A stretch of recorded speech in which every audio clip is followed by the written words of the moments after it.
Hello friends, class 10th NCERT mathematics के इस नए वीडियो में आप सभी का स्वागत है। स्टूडेंट्स, इस वीडियो में आप समझेंगे एक्सरसाइज 6.5 के क्वेश्चन नंबर 1, 2 एंड 3 को।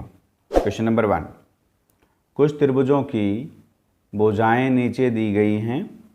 निर्धारित कीजिए कि इनमें से कौन कौन से त्रिभुज समकोण त्रिभुज हैं।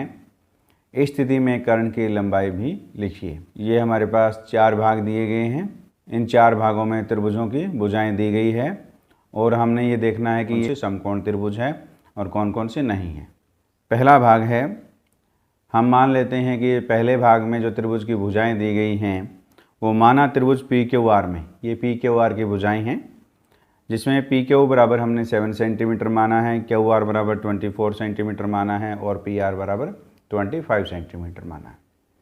तो पाइथागोरस प्रमेय से हमें मालूम है कि सबसे बड़ी भुजा का वर्ग अन्य 2 भुजाओं के वर्गों के योग के बराबर हो तो वह त्रिभुज समकोण त्रिभुज होती है। तो यहाँ पे सबसे बड़ी भुजा कौन सी है? पी आर है। तो हम सबसे पहले पी आर का वर्ग करते हैं। P R square is equal to 25 का स्क्वायर इज इक्वल टू कितना आ गया? 625 आ गया। अब हम अन्य 2 भुजाओं के वर्गों का योग करते हैं। P Q square plus Q R square is equal to क्या आ गया? 7 का स्क्वायर प्लस 24 का स्क्वायर। तो 7 का स्क्वायर कितना हो गया? 49 और 24 का स्क्वायर हो गया 576 और इन दोनों को ऐड करें कितना आ गया? 625 आ गया।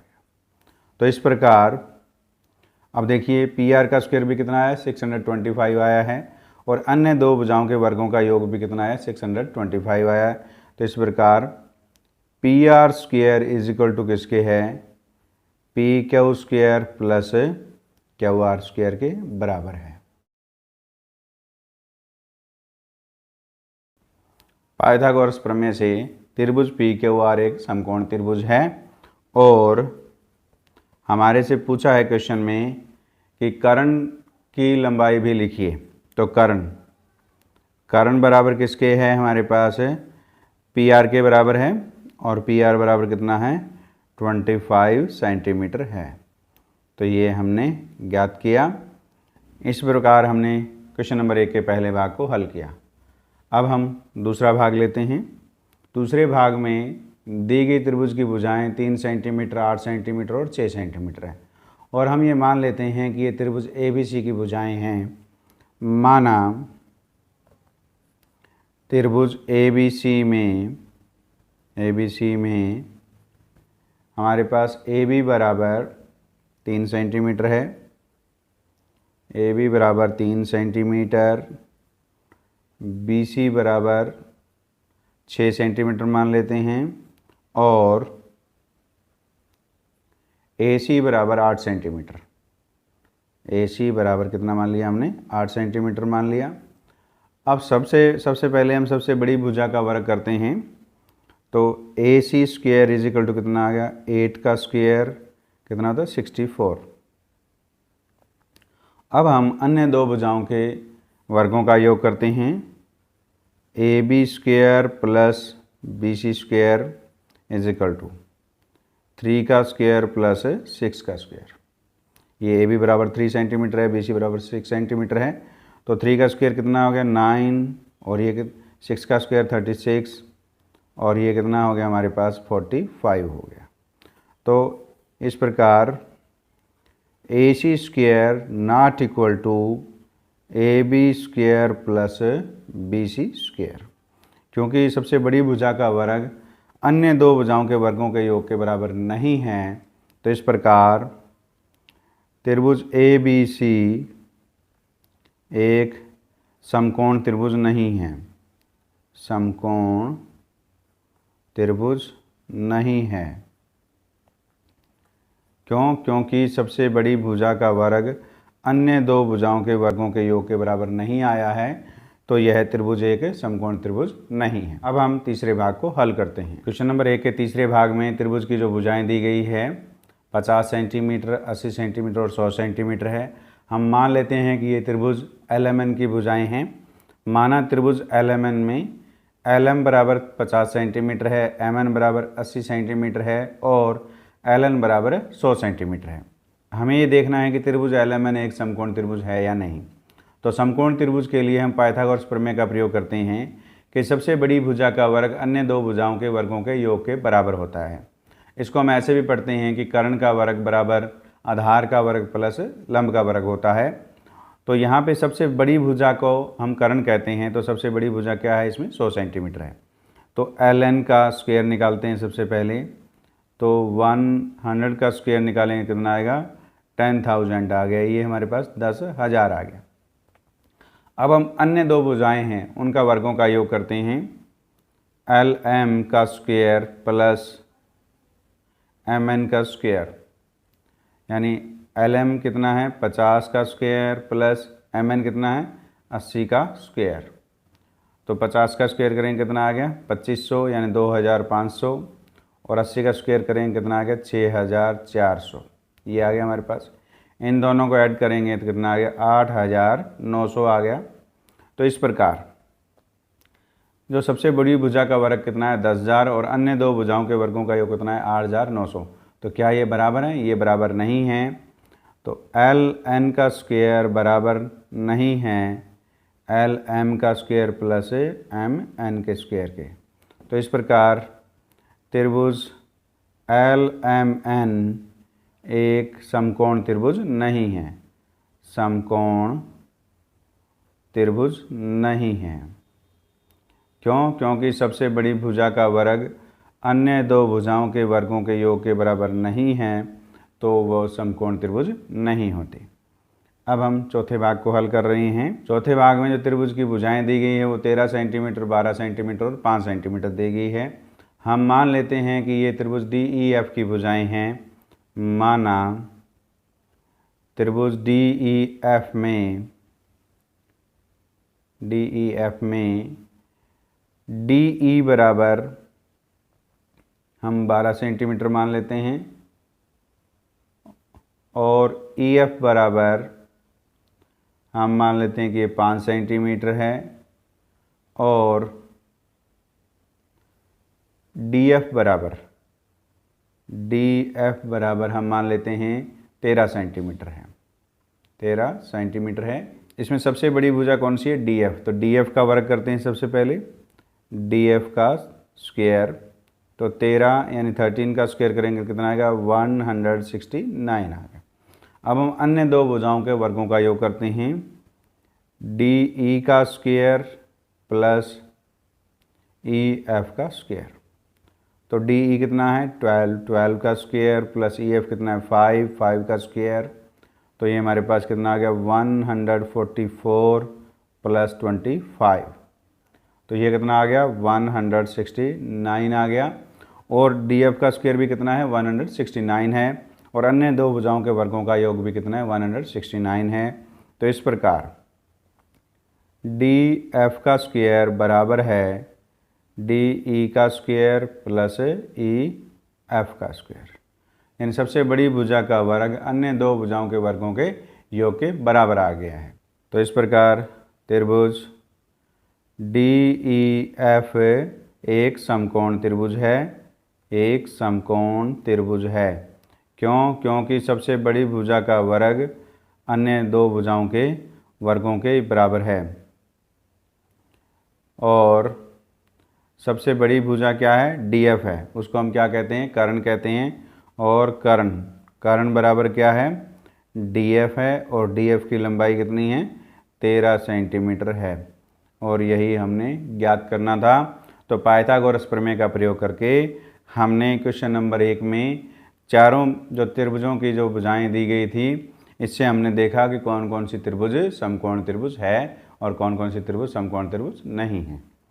अब आप इस क्वेश्चन का स्क्रीनशॉट ले सकते हैं। उम्मीद है आपने इस क्वेश्चन का स्क्रीनशॉट ले लिया है। अब हम क्वेश्चन नंबर 2 को हल करते हैं। क्वेश्चन नंबर 2 में पूछा है पी क्यू आर एक समकोण त्रिभुज है जिसका कोण पी समकोण है तथा क्यू आर पर बिंदु एम इस प्रकार स्थित है कि पी एम लंब क्यू आर है। दर्शाइए कि पी एम स्क्वायर बराबर Q M into M R है।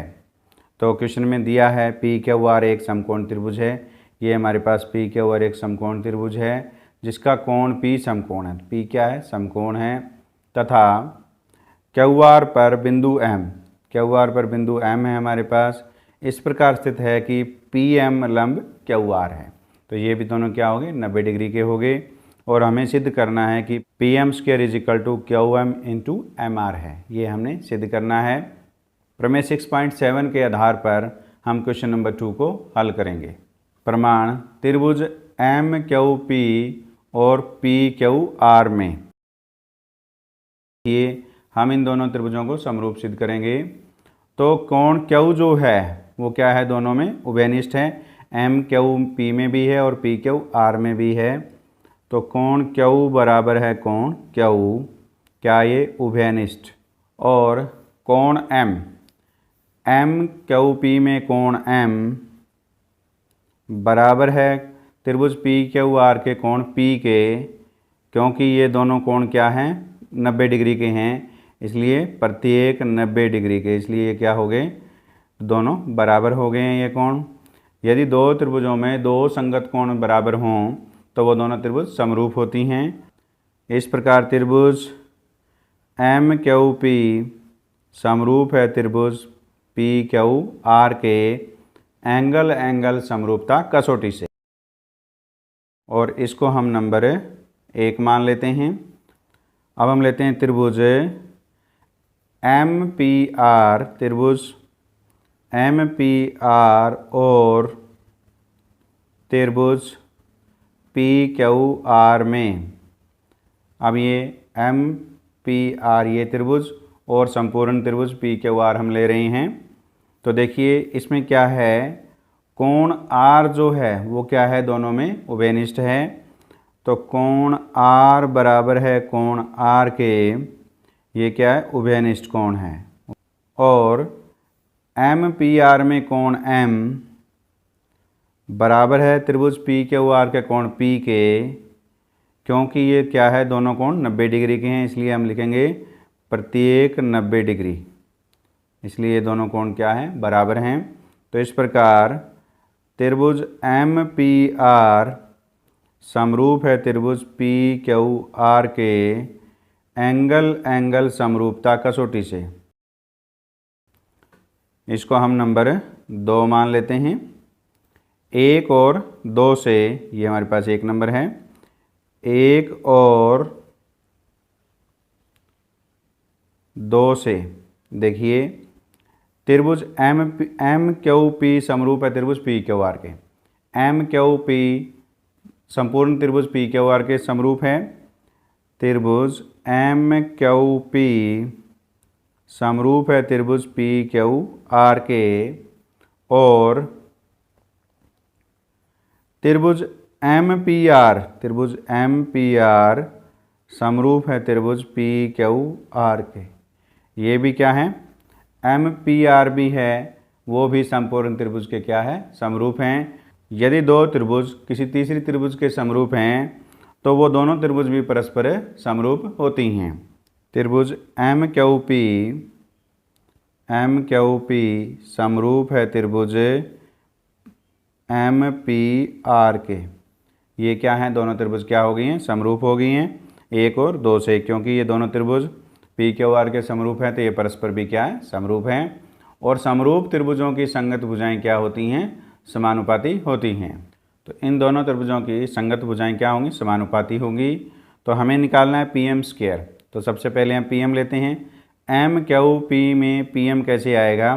कोण क्यू के सम्मुख भुजा है तो पी एम डिवाइड में। अब कोण क्यू जो है वो दूसरे क्रमांक पे है और इसमें क्या है? दूसरे क्रमांक पे पी है। तो कोण जो क्यू है वो इस कोण के क्या है? बराबर है। तो पी की सम्मुख भुजा क्या होगी? M R. तो इसलिए ये क्या आ गया? एम आर आ गया। अब देखिए अब हमें चाहिए क्यू एम।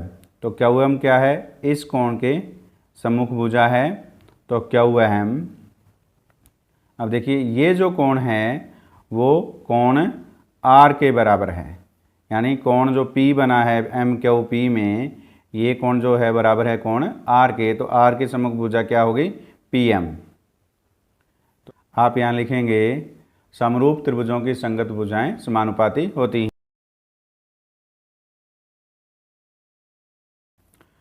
अब हम इनकी क्रॉस मल्टीप्लाई करते हैं इस प्रकार पी एम की पी एम से मल्टीप्लाई करें तो क्या आ जाएगा पी एम स्क्वायर आ जाएगा, और एम आर की क्यू एम से मल्टीप्लाई कर देते हैं तो M R into Q M हो गया ये।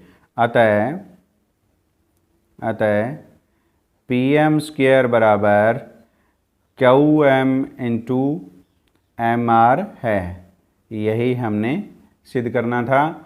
इनको हम M R into Q M को हमने Q M into M R लिख दिया, एक ही बात है। तो इस प्रकार हमने क्वेश्चन नंबर 2 में जो पूछा था कि सिद्ध कीजिए पी एम स्क्वायर बराबर Q M into M R है, वो हमने सिद्ध किया। अब आप इस क्वेश्चन का स्क्रीनशॉट ले सकते हैं। उम्मीद है आपने इस क्वेश्चन का स्क्रीनशॉट ले लिया है। अब हम क्वेश्चन नंबर 3 को हल करते हैं। क्वेश्चन नंबर 3 में है, आकृति में ए बी डी एक समकोण त्रिभुज है जिसे कोण ए समकोण है तथा ए सी लंब बी डी है। दर्शाइए कि पहले भाग में ए बी स्क्वायर बराबर है B C into B D, और दूसरे भाग में ए सी स्क्वायर बराबर है B C into D C, और तीसरे भाग में ए डी स्क्वायर बराबर है B D into C D है। ये हमने सिद्ध करना है। तो इस क्वेश्चन नंबर 3 को भी हल करने के लिए हम प्रमेय 6.7 का ही प्रयोग करेंगे। तो इसमें जो हमारे पास ये दो छोटी त्रिभुज हैं और ये एक बड़ी त्रिभुज है, बड़ी त्रिभुज के इन दोनों छोटी त्रिभुजों के समरूप करेंगे और फिर ये परस्पर भी क्या हो जाएंगी, समरूप हो जाएंगी। समरूप त्रिभुजों में संगत भुजाएं समानुपाती होती हैं। इसका प्रयोग करते हुए इन तीनों भागों को हल करेंगे। प्रमाण, त्रिभुज सी ए डी और त्रिभुज ए बी डी में देखिए हमने सी ए डी और ए बी डी संपूर्ण त्रिभुज ली है। इसमें हम देख रहे हैं कि जो डी कोण है वो क्या है, उभयनिष्ठ है। तो कोण डी बराबर है कोण डी, ये क्या है, उभयनिष्ठ है। उभयनिष्ठ, दोनों में कॉमन कोण है ये, और दोनों का 90 डिग्री कोण कौन सा है, तो सी ए डी का कोण सी जो है वो 90 डिग्री का है, और ए बी डी का कोण ए जो है वो 90 डिग्री का है। तो कोण ए, ये दोनों क्या हो गए, बराबर। क्योंकि प्रत्येक 90 डिग्री के हैं, इसलिए ये दोनों कोण क्या हो गए, बराबर हो गए। तो इस प्रकार त्रिभुज सी ए डी समरूप है त्रिभुज ए बी डी के एंगल समरूपता कसौटी से। इसको हम नंबर 1 मान लेते हैं। अब हम लेते हैं त्रिभुज सी बी ए और ए बी डी। त्रिभुज सी बी ए और त्रिभुज ए बी डी में देखिए इन दोनों में कॉमन कोण कौन सा है, बी कोण कॉमन है, क्योंकि सी बी ए और ए बी डी उभयनिष्ठ कोण है वो बी है। तो कोण बी बराबर है कोण बी, ये क्या है, दोनों में उभयनिष्ठ है, उभयनिष्ठ। और कोण सी बी, त्रिभुज सी बी ए का कोण सी, त्रिभुज ए बी डी का कोण ए बराबर हैं, क्योंकि ये प्रत्येक क्या है, 90 डिग्री के हैं, प्रत्येक 90 डिग्री के हैं, इसलिए दोनों कोण क्या हैं, बराबर हैं। तो इस प्रकार त्रिभुज सी बी ए समरूप है त्रिभुज ए बी डी के एंगल समरूपता कसौटी से, यानी एंगल क्राइटेरिया से ये दोनों त्रिभुज क्या हो गई हैं, समरूप हो गई हैं। इसको हम नंबर 2 मान लेते हैं। अब 1 और 2 से, ये हमारे पास 1 नंबर है। देखिए त्रिभुज सी ए डी समरूप है त्रिभुज ए बी डी के, और त्रिभुज सी बी ए 2 में समरूप है त्रिभुज ए बी डी के।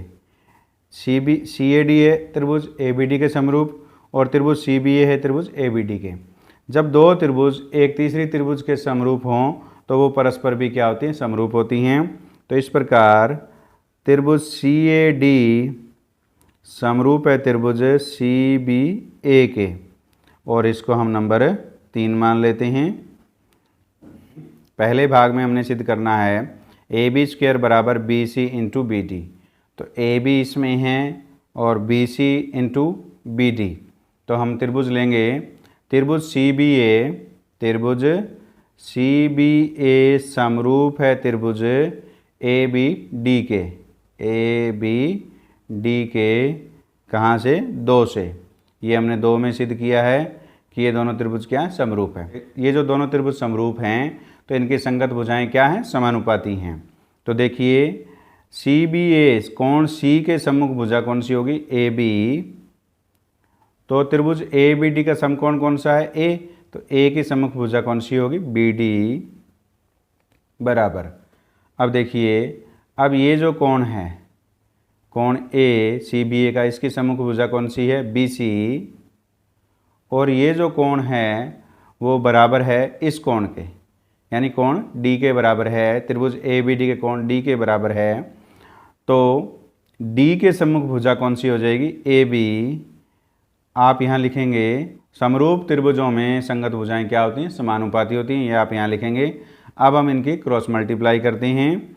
तो क्रॉस मल्टीप्लाई करने पर हमें क्या मिलेगा, A B into A B. तो A B square is equal to, अब क्या हो गया, B C into B D, B C into B D. तो यही हमने सिद्ध करना था पहले भाग में, ये हमने सिद्ध किया। अब हम दूसरा भाग लेते हैं। तो दूसरे भाग में चाहिए हमें A C square is equal to B C into D C. तो हमें ये दोनों जो छोटी त्रिभुज हैं ये लेनी होगी। तो ये त्रिभुज हम लेते हैं सी ए डी और त्रिभुज सी बी ए।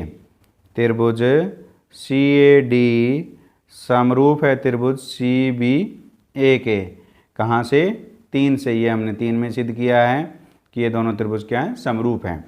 तो समरूप त्रिभुजों में संगत भुजाएं क्या होती हैं, समानुपाती होती हैं। तो अब हमें चाहिए ए सी स्क्वायर है, तो पहले ए सी चाहिए। तो सी ए डी में ए सी कहाँ है, डी के सम्मुख है।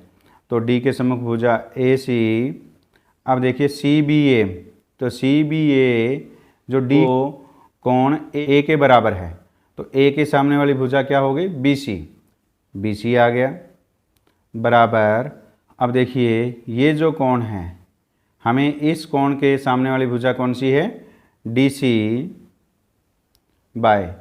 अब हमें ये जो कोण है वो इस कोण के बराबर है। ये कोण क्या है, इस कोण के बराबर है। तो बी के सम्मुख भुजा कौन सी होगी, ए सी। ये हमारे पास ए सी होगी।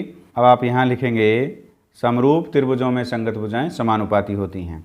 अब इनकी क्रॉस मल्टीप्लाई कर दीजिए। तो ए सी की ए सी से मल्टीप्लाई होगी तो क्या हो जाएगा, A C square is equal to B C into D C. और यही हमने दूसरे भाग में सिद्ध करना था, ये हमने सिद्ध किया। अब हमें तीसरे भाग में सिद्ध करना है ए डी स्क्वायर बराबर है B D into C D. तो अब इसके लिए हम त्रिभुज लेते हैं सी ए डी समरूप है त्रिभुज ए बी डी के। ये हमने 1 में सिद्ध किया है कि सी ए डी समरूप है त्रिभुज ए बी डी के।